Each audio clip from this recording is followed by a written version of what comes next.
दोस्तों जय माता दी। आज हम बात करने वाले हैं आर्द्रा नक्षत्र की, जिसके चारों चरण में मिथुन राशि होती है और मिथुन राशि के स्वामी ग्रह होते हैं बुध और आर्द्रा नक्षत्र के स्वामी होते हैं राहु। सोने में सुहागा या खरेला और नीम चढ़ा। इस नक्षत्र में जन्म लेने वाले लोगों पर आजीवन बुध और राहु का प्रभाव रहता है। राहु का प्रभाव इन्हें राजनीति की ओर लेकर जाता है और इनके प्रति दूसरों में आकर्षण विकसित करता है। बड़ा नाम और मान मिलता है। ये लोग दूसरों का दिमाग पढ़ने की क्षमता रखते हैं, इसलिए कोई इन्हें आसानी से बेवकूफ़ नहीं बना सकता, मोल्ड नहीं किए जा सकते। ये लोग दूसरों से काम निकलवाने में माहिर होते हैं। इस नक्षत्र में जन्मे लोग अपने निजी स्वार्थ को पूरा करने के लिए ये किसी भी हद तक जा सकते हैं और बुरा मत मानना, कई बार तो नैतिकता भी छोड़ देते हैं। परंतु ठीक है, अपने लिए ये लोग बहुत पावरफुल होते हैं। देवता है रुद्र, भगवान शंकर का बहुत ऊर्जा का रूप रुद्र। ओम रुद्राय नमः आपके लिए बड़ा अचूक मंत्र है, इसका जप करते रहा करो। आगे मैं बात करूंगा। गुण तमस है, वर्ण शूद्र है, प्रकृति तिक्त तामस है, आंसू की बूंद इसका प्रतीक है। तूफान रहता है इनके अंदर, ज्वलंत बादल, और पशु होता है कुत्ता। वफादारी का प्रतीक होता है कुत्ता। तो ये नहीं, दूसरे लोग इनके वफादार बनते हैं। और इस नक्षत्र में जन्म लेने वाले लोगों को माना जाता है कि वो रजत पाद में जन्म लिए हैं, तो अच्छा होता है रजत पाद, तो खुश हो सकते हो। और ये नक्षत्र ऊर्ध्वमुख होता है। जमीन के ऊपर जितने भी कार्य हैं ये सब कर सकते हैं और इनमें इन्हें सफलता प्राप्त होती है। अब आपकी कुंडली और ग्रह कैसे धन देंगे और कैसे आपको प्रोटेक्ट करेंगे, इसकी बात तो मैं नव तारा से करूंगा और पूरी कुंडली में उन ग्रहों की स्थिति पे बात करूंगा। परंतु पहले थोड़ा थोड़ा इस नक्षत्र के बारे में और जान लेते हैं और हर चीज का आप स्क्रीनशॉट ले लिया करो। नक्षत्र की मूल प्रकृति, आर्द्रा का अर्थ है आर्द्रता। ये मॉइस्चर टाइप की चीज है। भीगना, आंसू, वर्षा, गर्जन, विसर्जन। ये नक्षत्र जीवन में गहरे परिवर्तन, तूफानी स्थितियां, परंतु तूफानी स्थितियों से इस नक्षत्र के लोग एंजॉय करते हैं, स्ट्रगल नहीं करते। ये बात मान लो, महसूस करो और देख लो। यदि आप आर्द्रा नक्षत्र और मिथुन राशि वाले हो तो भावनिक वेग होता है, मानसिक पुनर्जन्म और भीतरी शक्ति का प्रतीक है। इतनी इनर स्ट्रेंथ होती है कि क्या कहने। यह नक्षत्र विनाश और पुनर्निर्माण का है। विनाश भी करता है और फिर उसे निर्मित भी कर देता, दोनों के लिए प्रसिद्ध है। खोज करता, ये खोजी होते हैं, जिज्ञासु, एनालिटिक होते हैं, रहस्यों को समझने में प्रवीण होते हैं। यह नक्षत्र दर्द को शक्ति में बदलने की क्षमता देता है। जब इन्हें दर्द मिलता है तो ये और सफल हो जाते हैं। क्या चाहिए आपको? मानसिक और आध्यात्मिक प्रतिक्रिया, गहरी अनुभूति, तीव्र संवेदनशीलता, मन में तूफान और भीतर विशाल शक्ति, इनर स्ट्रेंथ, दमदार। जीवन में बड़े परिवर्तनों के बाद नया रूप लेके फिर से उभरना, रीस्टेब्लिशमेंट। कोई इनसे सीखे। रुद्र की ऊर्जा से है, जो नाश करता भी है और रक्षक भी है। भगवान शंकर विनाशक भी हैं और निर्माणकारी भी हैं, तो निर्माता भी हैं। आध्यात्मिक रूप से रुद्र की बात कर ली। रहस्यमय विषयों, तंत्र योग, ध्यान, मौन, अनुसंधान, जीवन मनोविज्ञान की ओर छुपाऊ और सत्य को पकड़ लेता है। ये वो सत्य पकड़ लेता है जो सामान्यतः लोगों को पता नहीं होता है यार। और क्या चाहिए? कार्य दिशा की बात करें, शोधकर्ता, विश्लेषक गहरे कामों में अत्यंत सक्षम माने जाते हैं। किसी भी क्षेत्र में आप ये पढ़ लीजिए, आप इसे स्क्रीनशॉट ले लीजिए तो बहुत अच्छा है। ज्योतिष में भी ये लोग बहुत सफल हो जाते हैं। देवता रुद्र हैं। ये इतना रुद्र के बारे में। हर कठिनाई के बाद इनकी जीत होती है। कठिनाई से जीतने वाले लोग हैं, मन की गांठों को तोड़ देते हैं, सत्य का उदय करते हैं और भीतर के तमस को उजाले में बदलने की क्षमता रखते हैं। प्रतीक आंसू की बूंद, तूफानी बादल, बिजली गर्जना, गीला धागा। भावनात्मक रूप से तो ये बहुत पावरफुल होते हैं। चातक पक्षी है। चातक पक्षी जो रहता है ना, वो आद्र नक्षत्र की बूंद से अपनी प्यास बुझाता है। तो हो सकता है, तो ये चातक है, सतर्कता, परिवर्तनशील प्रकृति का है। करंज का पेड़ होता है, आप गूगल पे सर्च करोगे तो मिल जाएगा आपको। और अब बात करें इसका वैदिक मंत्र और बीज मंत्र, तो ध्यान से सुनिए। ये मंत्र आपके लिए रक्षा कवच का कार्य करेगा। ओम रुद्राय नमः। ओम नमो भगवते रुद्राय। ओम रुद्राय रुद्रमालिनाय नमः। नमस्ते रुद्रमन्यव उतोत इखबे नमः। ये बहुत अच्छा मंत्र है। ये मंत्र यदि पढ़ सकते हो तो बहुत अच्छा है। नमस्ते रुद्रमन्यव उतोत इखबे नमः वायुव्यामुत्ते नमः। वो नहीं पढ़ना, केवल इतना ही आप करोगे ना तो आपके लिए बहुत अच्छा ये मंत्र हो जाएगा।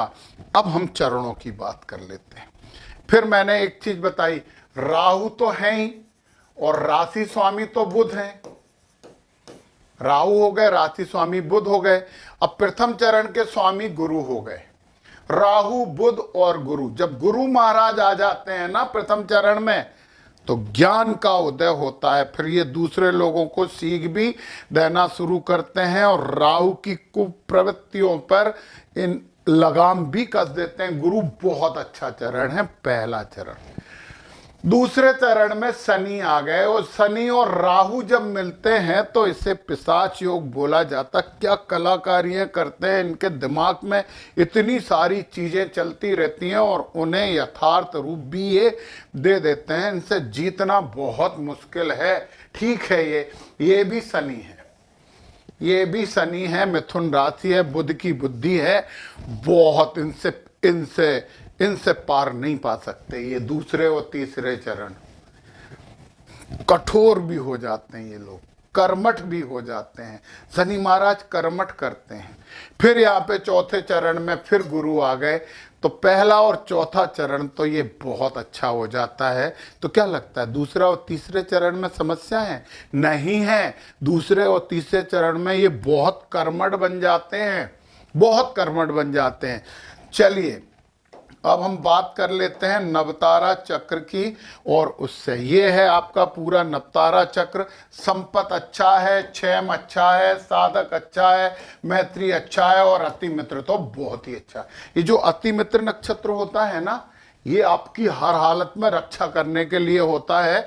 और ये तीनों के जो स्वामी होते हैं मंगल, तो आपकी रक्षा कौन करेगा? आपकी रक्षा मंगल महाराज करेंगे। मतलब आपकी ऊर्जा करेगी, आपकी एनर्जी करेगी, आपकी शक्ति करेगी, आपकी स्ट्रेंथ करेगी। और जय हनुमान ज्ञान गुण सागर, जय कपीस तिहि लोक उजागर। हनुमान चालीसा पढ़ते रहना और ये मंगल महाराज तो आपके लिए एक प्रोटेक्टिंग लेयर बना के रखेंगे। और जिसको मंगल की ऊर्जा मिल जाए फिर उसके लिए कोई समस्या बचती नहीं है। अब धन कौन दे रहा है? धन दे रहे गुरु। ये पुनर्वसु, विशाखा और पूर्वा भाद्रपदा, ये गुरु का नक्षत्र। मतलब आपको धन तो ज्ञान से मिलने वाला है। तो आप कितने ही राहु की कलाकारी हो, कितनी बुद्ध की बुद्धिमत्ता, बुद्धि की बुद्धिमत्ता स्वार्थी होती है और गुरु का ज्ञान परमार्थी होता है। तो आपका राहु है, आपके बुध है, और फिर जब गुरु का ज्ञान आपको मिल जाएगा ना, तो फिर धन ही धन होगा। तो ये धनदायी हैं। तो धन कौन देगा आपको? गुरु महाराज देंगे। अब गुरु महाराज को और सक्रिय और एक्टिव और उनका आशीर्वाद लेने के लिए क्या करना चाहिए? बुजुर्गों तथा गुरुओं का आदर करो, साधु संतों का आदर करो, धर्म स्थान की यात्राएं करो, पवित्र नदियों में नहाओ, धर्म ग्रंथों का अध्ययन करो। गो सेवा बहुत उत्तम है।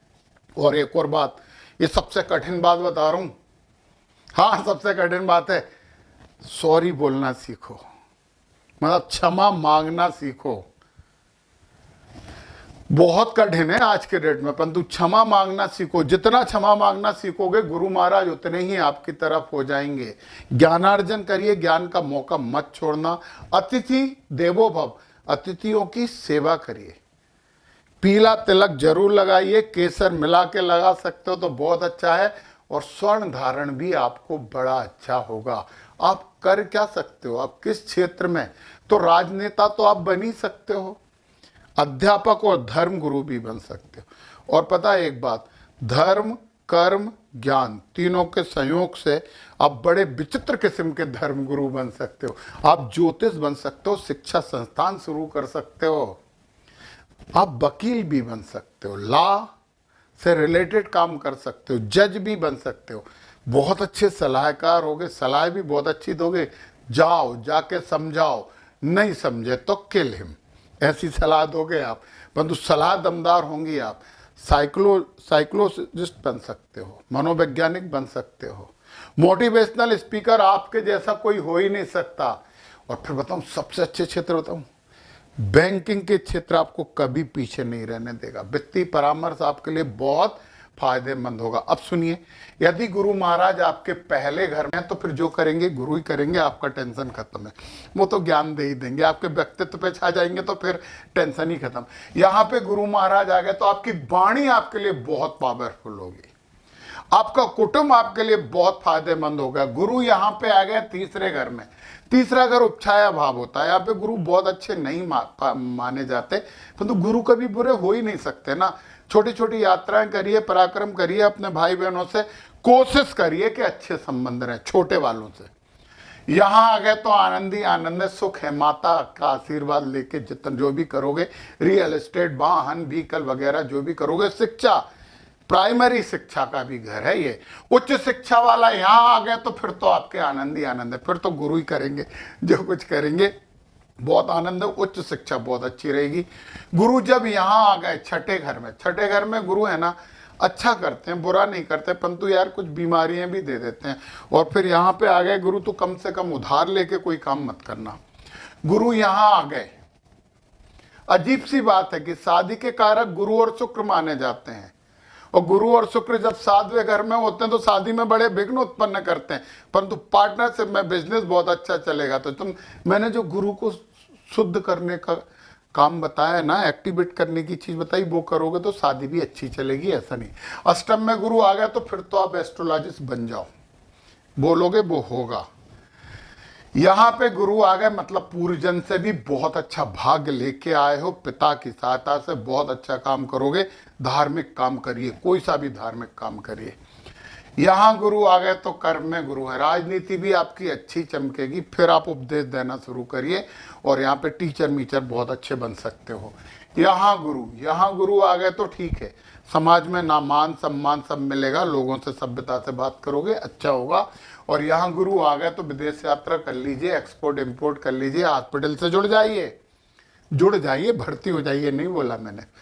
तो ये गुरु महाराज हैं, मंगल तो आपके साथ हैं, उनकी ऊर्जा तो आपके पास वैसे ही है। तो अब आप देखिए, इतना अच्छा नक्षत्र है, लोग कहते हैं कि कहीं कुछ गड़बड़ है इस नक्षत्र में, नहीं है, अच्छा नक्षत्र है, अच्छे लोग हो और अपने लिए काम सब करते हैं। बस थोड़ा सा स्वार्थ कम कर लोगे ना तो बड़े दिव्य हो जाओगे। और एक और बात, कृष्ण मूर्ति पद्धति की क्लास शुरू करने वाला हूँ, केपी, उससे मैं वैदिक को भी जोड़ूंगा। और एक और विशेष बात बताऊं कि कृष्ण मूर्ति की क्लास में जिस दिन आप रजिस्टर्ड होंगे उसी दिन आपको मेरी लिखी हुई किताब मिल जाएगी। इसके बाद आपको नोट्स की जरूरत नहीं पड़ेगी। जय माता दी।